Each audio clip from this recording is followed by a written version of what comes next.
Imagine a long time ago, there was a world where people believed in magic. Every person possessed a hidden power awaiting discovery. It was something they felt in their bones, something they saw in the stars above and the earth beneath their feet. But then, something terrible happened. The magic disappeared. Or at least that's what everyone was told. The truth is, it didn't go anywhere. It was buried, locked away, hidden so well that even now most people don't know it exists. A long time ago, in a small village under the shadow of a great mountain, people whispered about the tree of life. They said it wasn't just a tree. It was a gateway, a connection between humans and the universe. Anyone who ate its fruit would see the truth, would feel the power that flows through everything in existence. But the people in charge didn't like that. They didn't want ordinary folks walking around with that kind of power. So they twisted the story. They said the tree was dangerous, that it was forbidden. Was the serpent the one who presented the fruit? They turned it into the villain. Fast forward to today. That story, the one about the forbidden fruit and the serpent, still lingers in the background of our lives. But here's the thing. The knowledge it tried to hide is starting to resurface. People like Betty J. Kovacs, a scholar and explorer of ancient traditions, have spent their lives uncovering these buried truths. She found out that the tree of life wasn't a punishment. It was a gift. The serpent wasn't evil. It was a guide. And the fruit wasn't forbidden. It was an invitation to see the world as it really is. This ancient knowledge reveals something incredible, that every person, including you, has a spark of that same universal power inside. People have ignored this spark for centuries. For centuries, spirituality and science seemed like strangers, walking along parallel paths that never met. Spirituality spoke of energy, interconnectedness, and higher consciousness, while science focused on measurable data, atoms, and equations. But what if I told you these two worlds have always been connected, like two sides of the same coin? And now, after years of separation, they're finally beginning to meet. This convergence didn't happen overnight. It started with ancient civilizations who didn't see science and spirituality as separate things. They built temples aligned with the stars, tracked the rhythms of the earth, and studied the human mind as part of the cosmic dance. Civilizations, such as the Egyptians and Sumerians, comprehended the profound interconnection between the physical and spiritual realms. One example is the Great Pyramid of Giza, built around 2560 BCE. Modern scientists are still baffled by its precision. Its alignment with true north, the measurements that reflect Earth's dimensions, and its position relative to the stars all suggest the builders had a profound understanding of the cosmos. These weren't just architectural marvels. They were instruments designed to channel energy, connecting the people who entered them to the universe itself. However, this wisdom gradually faded away. The rise of materialistic science in the 17th and 18th centuries began to separate the measurable from the mystical. Spirituality was dismissed as superstition, and the idea of interconnectedness was replaced by cold, mechanistic views of reality.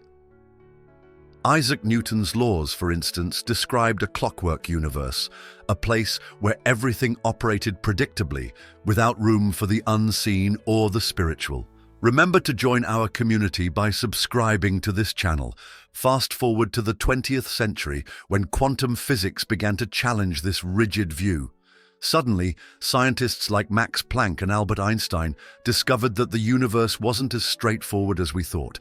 Planck's work on quantum theory in 1900 showed that energy doesn't flow continuously, but in tiny packets called quanta. This was a game changer. It suggested that at the smallest levels, reality was less like a machine and more like a symphony, dynamic, unpredictable, and deeply interconnected. Einstein, in his theory of relativity, added another layer, showing that time and space are not fixed. They're flexible, like a fabric that bends under the influence of gravity. Meanwhile, experiments like the famous double-slit experiment revealed that the act of observing something changes its behavior. This wasn't just about physics, it was about consciousness. It suggested that the observer, the mind, plays a role in shaping reality itself. Here's where spirituality comes back into the picture. Ancient traditions like shamanism and meditation have long spoken about the mind's ability to influence the world. Shamans, for instance, believed they could travel to other realms of consciousness through rituals, dances, and rhythmic music. For thousands of years, they described an interconnected universe where every thought, every action, and every being was part of a greater whole. Today, modern neuroscience is beginning to validate what these traditions already knew. Research shows that meditation alters the brain's structure, increasing gray matter in areas associated with self-awareness and empathy. Studies from Harvard in 2011 found that just 8 weeks of mindfulness meditation could physically reshape the brain. Other research shows that deep meditative states align with specific brainwave patterns, such as theta waves, which are associated with creativity and insight. This connection between the mind and the universe echoes the ancient idea of the universal mind. Spiritual traditions often spoke of a field of energy that connects everything, a concept remarkably similar to what quantum physics now calls the quantum field. This field isn't just theoretical. Experiments have demonstrated instantaneous communication between particles separated by vast distances, a phenomenon known as quantum entanglement. Einstein called it spooky action at a distance, but it aligns closely with ancient beliefs about the unity of all things. The rediscovery of these connections is more than just a scientific breakthrough. It's a reminder of the wisdom we've forgotten. It shows that ancient cultures weren't just dreamers or mystics. They were explorers of consciousness, scientists of the unseen. Their practices, chanting, rituals, sacred geometry, were ways to tap into the fabric of reality, to align the mind with the cosmos. The rapid evolution of the modern world has overshadowed the wisdom of ancient civilizations for centuries. But what happens when we revisit these buried ideas? When we begin to uncover the power hidden in forgotten traditions, we're not just rediscovering history, we're reclaiming something that has the potential to reshape who we are. A profound truth lies at the heart of this journey. Each of us carries a dormant force waiting to awaken. Cultures and belief systems echo this concept, making it more than just a metaphor. Some call it Kundalini energy, a coiled potential lying at the base of the spine. Others describe it as an inner light or divine spark that connects us to the cosmos. Regardless of the name, the message is the same. We possess an untapped capacity for transformation and enlightenment. But why has this knowledge been suppressed? To understand, we must look at the shifts in human history. Early civilizations, like those in Sumer, Egypt, and the Indus Valley, embraced the idea of an interconnected universe. They saw the human experience as inseparable from the rhythms of the natural and cosmic world. They used practices like meditation, chanting, and sacred rituals to unlock higher states of awareness, enabling individuals to transcend the ordinary and access deeper truths.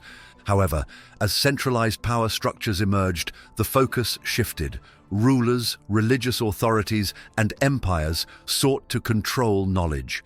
To enforce obedience, rulers rewrote myths and symbols that once encouraged empowerment.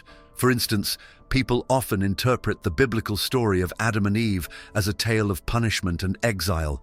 Yet, earlier versions of this myth, found in ancient Mesopotamian texts, speak of wisdom as a gift, not a sin. The serpent, often feared in later retellings, originally symbolized spiritual energy and transformation. This shift wasn't accidental. It was a deliberate effort to suppress self-awareness and foster dependence on external authorities.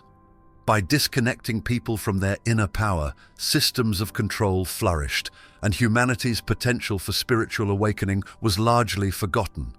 Today, however, this wisdom is making a comeback. Scholars, scientists, and spiritual seekers are piecing together fragments of ancient practices, revealing how they align with modern understanding.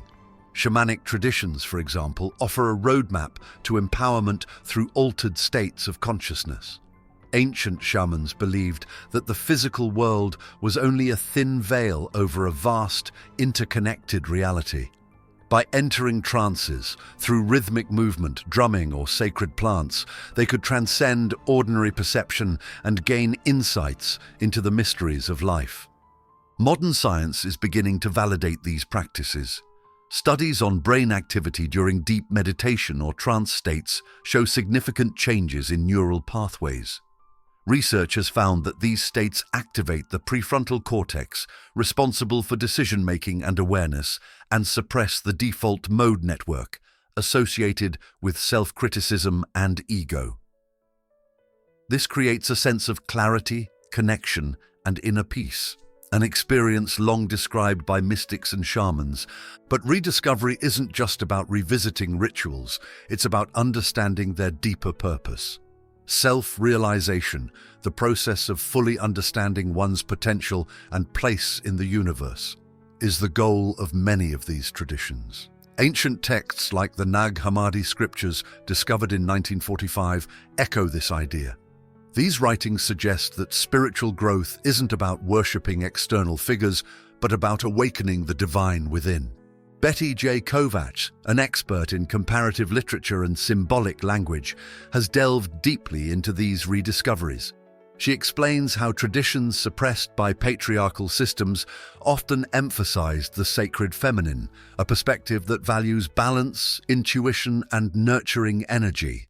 Restoring this balance, she argues, is key to reclaiming our collective empowerment. The empowerment that comes from rediscovery isn't just personal, it's universal. When individuals awaken to their inner potential, they contribute to a ripple effect that transforms communities and societies. Imagine a world where people operate not from fear or scarcity, but from a deep sense of connection and purpose. Ancient practices like sacred geometry, used in temple construction, demonstrate this principle. By aligning structures with cosmic patterns, these civilizations created spaces that amplified harmony and awareness, benefiting everyone who entered. Rediscovery isn't about turning back the clock, it's about moving forward with the wisdom of the past. We reclaim the silenced parts of ourselves and utilize them to construct a future that is more connected and conscious. The empowerment we gain from this journey changes how we live and see the world. Throughout history, there has been a whisper of something sacred, powerful, and nurturing, a force that once stood as an equal pillar of humanity's spiritual foundation. This force is the divine feminine, a concept that represents balance, intuition, and the nurturing energy found in the universe. However, humanity systematically diminished this vital energy over time, leaving it with an incomplete understanding of its own nature. Are you enjoying the story? Support our channel by clicking the subscribe button.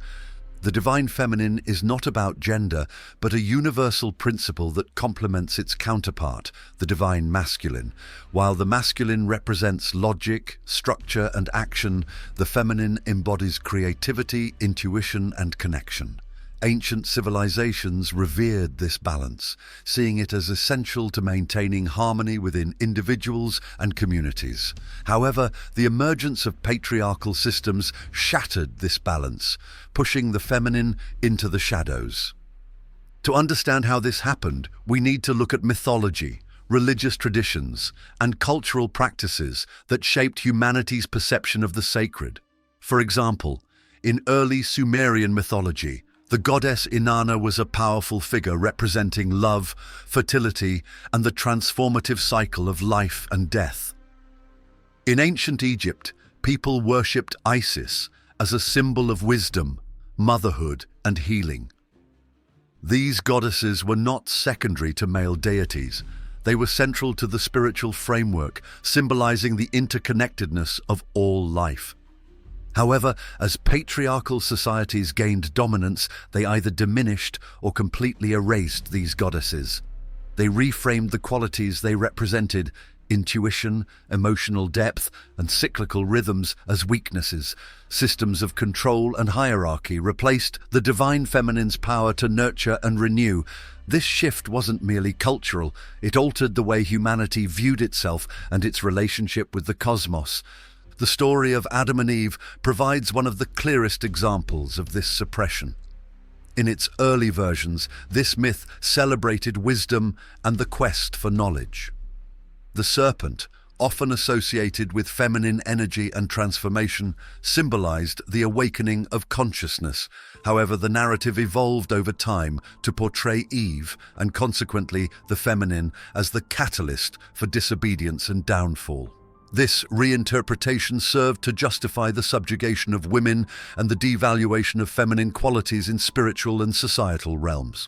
But why does this matter now? The loss of the divine feminine has thrown humanity out of balance, resulting in systems that are driven by domination, competition, and disconnection. Reconnecting with this energy is not about rejecting the masculine, but about restoring harmony between the two. Honoring both energies completes the human experience. Today, the divine feminine is making a powerful resurgence. Movements toward holistic healing, environmental stewardship, and emotional intelligence are all reflections of this awakening. Practices like mindfulness, yoga, and reclaiming goddess archetypes are helping people reconnect with the nurturing, intuitive side of themselves. This isn't just a spiritual trend, it's a shift in consciousness that has the potential to transform the world. Science, too, is beginning to align with these ancient principles. Studies on the left and right hemispheres of the brain reveal that the feminine qualities of creativity and emotional intelligence are just as vital as logical, analytical thinking. In fact, research shows that individuals who balance these traits tend to experience greater well-being and innovation. The divine feminine also plays a crucial role in addressing the global challenges we face today. Take the climate crisis, for example. The feminine archetype emphasizes connection and care for the earth as a living entity. Indigenous cultures, which have long honored feminine principles, view nature not as a resource to exploit, but as a partner to nurture. Reintroducing this perspective could inspire more sustainable ways of living. Similarly, in leadership, the rise of feminine values, collaboration, empathy, and adaptability is reshaping how we solve problems. Studies show that organizations led by individuals who prioritize these qualities tend to be more successful, fostering environments where creativity and cooperation thrive. But rediscovering the divine feminine is not just about societal change, it's deeply personal. It's about embracing the parts of ourselves that have been silenced or undervalued. For many, this means reconnecting with their intuition, allowing themselves to feel deeply and honoring the cycles of growth and renewal in their lives. It's about recognizing that softness is not weakness and that nurturing others and oneself is a profound act of strength. The ancient civilizations, with their profound understanding of the universe, left behind clues, temples aligned with the stars, myths that spoke of awakening, and practices that guided individuals toward expanded consciousness. These were not relics of the past, they were blueprints for living harmoniously with the world, ourselves, and forces beyond our comprehension. However, this wisdom disappeared from our collective memory at some point. The balance between the masculine and feminine energies, the understanding of interconnectedness, and the respect for the unseen forces of nature were replaced by systems that thrived on division, control, and disconnection. This fracture didn't just affect our outer world, it dimmed the light of our inner potential, leaving us searching for meaning in fragmented pieces of a greater truth. However, there is hope. A shift is underway. Today, people are beginning to look beyond the surface, questioning the narratives they've been handed. Modern science is catching up to ancient spirituality, confirming that we live in a deeply interconnected universe where consciousness plays a role in shaping reality. Neuroscience is validating practices like mindfulness, meditation, and energy work, and people seeking balance and purpose are embracing them. The resurgence of the divine feminine, the re-evaluation of ancient myths, and the exploration of forgotten practices are more than trends. They're signs of a collective awakening. Humanity is remembering what it means to be whole, to see the world not as a series of isolated parts, but as a living, breathing web of connection. And yet, the rediscovery of this knowledge brings a profound challenge. It asks us to step out of our comfort zones, to unlearn the limitations imposed by centuries of distortion, and to embrace the possibility that we are far more powerful than we've been led to believe. This is not an effortless journey, but it is a necessary one. The truths we uncover not only alter our perception of the past, but they also revolutionize the way we construct the future. The real question now is, what will we do with this knowledge? Will we let it remain a fascinating footnote in our history, or will we allow it to inspire a new chapter in our story? The choice isn't just for scholars, mystics, or scientists. It's for every one of us, because the power to rediscover and redefine who we are doesn't lie in ancient texts or modern discoveries alone. It lies within you. Thanks for watching. Join our community by subscribing to this channel. Stay tuned for the upcoming video.